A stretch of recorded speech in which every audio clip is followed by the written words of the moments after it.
Elle est bien épaisse, hein, mine de rien. Je me demande à quoi ressemble l'araignée qui a tissé cette toile. Vas-y, je vais aller faire l'intro là-bas, ok? Salut à tous, ici Nozman. Alors, c'est un secret pour personne maintenant sur la chaîne. Je suis fan de microscopie, de macroscopie en tout genre, un microscope, endoscope, tout ça. Ça me fait kiffer. Et là, j'ai trouvé un nouvel objet totalement dingue. D'ailleurs, c'est pas moi qui l'ai trouvé comme ça, c'est Pierre Kerner qui me l'a suggéré. Ça s'appelle le LabCam. C'est pas du tout un placement produit, hein. C'est vraiment juste parce que voilà, j'adore ce genre de produit. En fait, c'est un espèce d'objectif super intelligent. Du coup, c'est très puissant et ça permet de filmer avec une précision vraiment beaucoup supérieure. Le truc super malin avec ce produit, c'est qu'ils mettent aussi à disposition une petite bague qu'on peut plugger à l'intérieur, qu'on peut visser comme ça, et ensuite on a juste à mettre ça dans son microscope, parce que c'est étudié pour que ça prenne pile poil la forme du format des oculaires des microscopes, et ensuite on peut filmer super simplement ce qu'on voit à l'intérieur des microscopes. Mais là aujourd'hui on va juste s'en servir en mode macro. On va faire le tour un petit peu du biome, ce nouvel endroit dans lequel je vais travailler désormais. Donc en fait ça se plug juste comme ça, de manière totalement simple. Le téléphone est complètement à l'intérieur. Je vous mets un petit extrait d'un insecte que j'ai trouvé qui était juste là-bas, que j'ai filmé justement avec ce LabCam. C'est complètement dingue, c'est une petite punaise et on peut voir que la luminosité est hyper bonne, la netteté est super bonne, la zone de netteté justement est assez importante. Bref, c'est parfait. J'ai mis de côté juste ici un petit moucheron que j'ai trouvé décédé malheureusement. En fait, j'ai juste à lancer vraiment l'appareil photo de mon téléphone. Il est là et ensuite je me rapproche un maximum et voilà, donc là je vois le moucheron avec une précision complètement folle. Je vois tous les détails du moucheron, son abdomen, sa tête, je vois ses yeux, je vois toutes ses pattes, je vois les détails dans les ailes. Enfin bref, c'est vraiment l'outil parfait pour moi qui est fan de ce genre de truc. Sympa, hein, les travaux et tout. J'avais envie de tester aussi sur cette roue de skate. À l'intérieur, il y a énormément de crasse, c'est totalement dégueulasse. Et c'est ça que j'adore. Ça dégage le moucheron quand même. Ah ouais, c'est trop stylé. Oh, c'est dégueulasse, mec. C'est dégueulasse. Mais ça, en fait, c'est un mix de graisse, enfin de poussière qui est donc collée dans la graisse. Donc déjà, moi, rien que ça, là, je suis satisfait, c'est bon. On va continuer à chercher des trucs. L'imprimé du skate, on peut voir les points de trame et tout, c'est assez stylé. Dans toutes les écorchures avec les slides et tout. Mais on peut voir les points de trame de cette magnifique planche Symbiose qui n'est plus en vente. Est-ce qu'on pourra regarder les touches de piano, tiens. Allez. Est-ce que c'est stylé ou pas? Je pense que c'est nul. Ouais, c'est nul. Là-bas, il y a un maximum de toiles d'araignée absolument énorme. Je vais aller les attraper, clairement.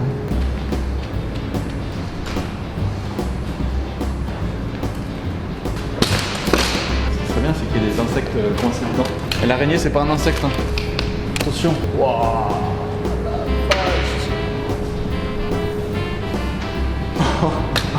C'est comme une barbe à papa. Non, dégueulasse. Ok, alors je vais commencer juste par la toile. Bah voilà. Putain, c'est cool hein, quand même, c'est vraiment stylé. On voit toute la soie tissée évidemment par l'araignée. Ça, c'est une faculté formidable, hein, vraiment, qu'elles ont. J'adorerais pouvoir faire pareil. En fait, c'est ouf, mais je me rends pas compte, mais il y a des dizaines d'insectes. Est-ce que vous vous rendez compte de ce qu'on fait? On est en train d'étudier le contenu d'une toile d'araignée et on trouve des trucs en plus. Là, il y a clairement un moucheron ou un moustique. On dirait plutôt un moustique parce qu'il y a le côté un petit peu vous savez, noir blanc d'un dos de moustique comme ça. Je pense qu'on a un moustique ici. Là on a clairement un autre insecte qui a l'air beaucoup plus frais. On voit les yeux, les deux gros globules noirs là, toutes les pattes, l'abdomen. Putain, c'est tellement stylé. Et là derrière, juste derrière, il y a toutes les ailes, on les voit super bien. On est clairement dans un grand délire là. C'est trop bien de pouvoir directement être à l'intérieur de la soie d'araignée, de son piège. Parce que si certaines araignées chassent à l'aide de pièges, d'autres n'adoptent pas forcément cette technique. Certaines sont capables de courir vers leur proie, d'autres de sauter dessus carrément. Certaines s'attaquent plus à des insectes qui ne volent même pas, bref, il y en a pour tous les goûts. Ici, clairement, on est sur de l'araignée qui tend des pièges. Une bonne grosse toile bien épaisse pour capturer des petits insectes volants, des mouches, moucherons, guêpes, papillons ou même d'autres types d'invertébrés qui ne volent pas forcément. C'est fou, vraiment, de pouvoir voir d'aussi près son garde-manger et surtout ses proies qui sont clairement en décomposition. On dirait des genres de momies, quoi. Elles attendent là patiemment le temps que l'araignée décide de les manger. Avant ça, il a fallu créer la toile. Et ça, c'est toute une aventure. À la base, tout se passe dans le ventre de l'araignée. Enfin, son ventre. Dans son abdomen, plutôt. Toute cette soie, qui à la base est étrangement liquide, est stockée dans des glandes séricigènes. Les araignées possèdent ce qu'on appelle des filières. c'est pas super beau à voir, hein, ça ressemble à des petits tubes, mais en plus, en plus araignée quoi. Il y en a plusieurs de ces fameux petits tubes qui se trouvent au bout de l'abdomen. La soie sort par là et se solidifie à mesure que l'araignée la tire pour la tisser. C'est quand même un pouvoir hyper stylé. J'aimerais pas, dans ce genre d'environnement, être un petit insecte, hein, vraiment. Imagine la panique quand tu vois l'araignée venir vers toi. Et que toi, t'arrives pas à bouger. C'est horrible. Et là, il y a un massif insecte là aussi. Je pense que c'est soit une mouche, soit une ancienne abeille. À mon avis, c'est une mouche. On voit d'ailleurs même... Qu'est-ce qu'une ancienne abeille? Une ancienne abeille. Une ancienne abeille, c'est une abeille antique. D'antan. On voit que ses ailes sont vraiment repliées mais collées sur elles-mêmes. Et c'est le résultat de l'enroulade. Je sais pas comment s'appelle ce phénomène, mais quand l'araignée vient enrouler sa proie, je vais faire que ça sur la chaîne. Je vais attraper des toiles et regarder ce qu'il y a dedans. Le format, je vais l'appeler sur la toile. Elle est bien épaisse, hein, mine de rien. Je me demande à quoi ressemble l'araignée qui a tissé cette toile.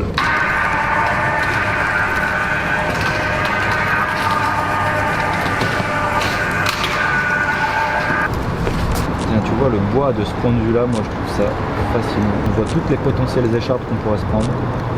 Je vais avant tout essayer de me mettre en quête d'insectes et de choses vivantes, c'est un peu mieux que la nature morte. Attention au potentiel caca. Tu veux filmer la merde? C'est peut-être marrant. Bon alors, pour vous, mais juste parce que le cadreur il veut, on va essayer d'avoir du caca. Voilà, c'est du caca, c'est dégueulasse,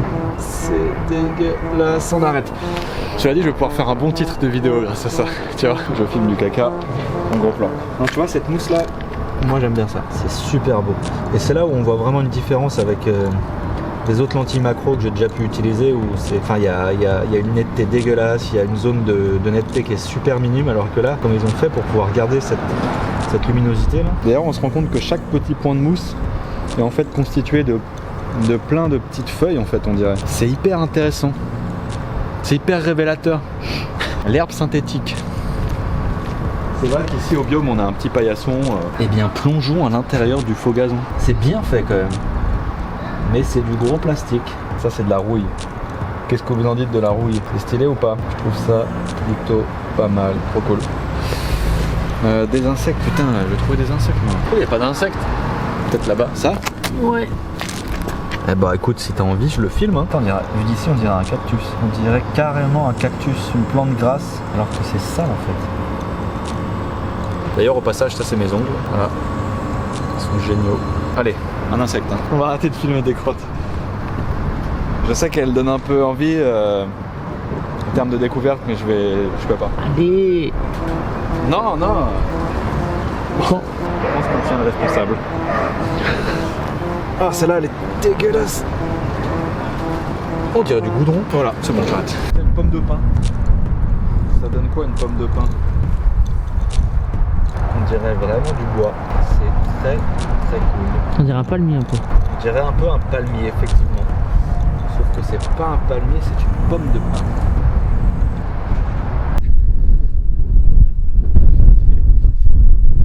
C'est les pires conditions de tournage, putain. Mais c'est quoi? C'est de la mousse? C'est de la drôle de mousse, ouais. Ça c'est cool ça. C'est là où on se rend compte que les feuilles et tout, et même l'herbe, c'est tout poilu en fait. Il y a plein de Ah, il y a un insecte là. Ah, je l'ai. Voilà. J'ai enfin réussi à filmer un insecte. Il est totalement statique, mais je l'ai. Bon, c'était pas le mon choix number one d'insecte, mais... Oh, mais la chance de ouf, mec. Oh, trop bien. Comment j'adore. Elle est trop mignonne en plus. C'est là où on se rend compte de la qualité des trucs. Désolé pour les conditions, clairement c'est la tempête. Oh, stylé. Oh, stylé. Oh, stylé. Pourquoi elle se tourne à chaque fois? Parce qu'il y a un géant devant elle en fait. C'est vraiment ça. Trop stylé, bon. Au moins on aura eu l'abeille, c'est déjà pas mal. Et je pense qu'on terminera là-dessus. Mais avant tout, je voulais aussi filmer des parpaings. Ouais, ça, je me disais peut-être que potentiellement, bon, est-ce que ça peut être bien? C'est un parpaing, bon, voilà. Un amas de petits cailloux, de plus ou moins gros cailloux qui constituent finalement un parpaing. Ça, c'est la punaise que j'ai sauvée tout à l'heure. Je l'ai trouvée hier soir à l'intérieur du parc en plein milieu. Je l'ai mise sur les pattes parce qu'elle arrête pas d'aller sur le dos, je pense qu'elle a un petit souci. Et ce matin j'arrive, elle est sur le dos en plein milieu du parc. Ce midi je la prends, je la mets sur l'herbe là, enfin sur la plante ici. Et là, elle est là. Bon, je la refilme histoire de vous montrer en direct comment c'est trop bien. Waouh, c'est incroyable. Ça permet tellement de découvrir un maximum de choses. Toutes les écoles devraient avoir ce genre de truc pour montrer à leurs élèves la vie, quoi. Elle est à l'endroit, elle est là, elle est là.